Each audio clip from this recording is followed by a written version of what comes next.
Now, answer to the question number 6, which is related to part 2 and I had asked in my previous video. The question number 6 was, what is the statement of retained earnings and how do you prepare a statement of retained earnings? Now, the answer to that question. A statement of retained earnings reconciles the beginning and ending balances of the account. It is reported as part of the statement of changes in equity in a separate column. The statement of changes in equity and all other important financial statements I'll be discussing in my future videos. Each statement I'll be discussing in detail. Now, common example of the retained earnings reconciliation, the format that we generally follow when we are doing CMA US, this is the format that you'll be following. I hope all of you know that in CMA US, we're going to talk only in terms of dollars. So millions, billions, all those will be the figures that we'll be generally talking about. Okay, so how do you prepare the retained earnings reconciliation statement? Please remember it's a part of the statement of changes in equity. Now, you start with the beginning balance of the retained earnings, which you get from your previous balance sheet, right? You get the beginning balance of the retained earnings.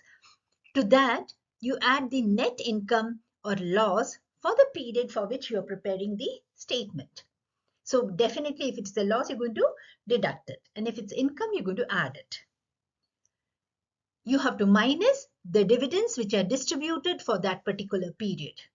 Now, please remember, dividends, even if it is non-distributed, it's only distributable or payable. Dividends payable, that also you have to subtract.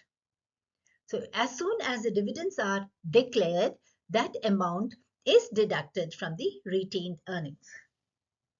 And then you have to add or deduct, that is positive or negative, prior period adjustments. When you make these 4 adjustments, what you get is your retained earnings ending balance. And this is what appears in your balance sheet as part of your equity. I hope this is clear to you, the format. It's a very common example of the retained earnings reconciliation. And then this prior period adjustments, it's going to be your question number 7. So here is a question number 7.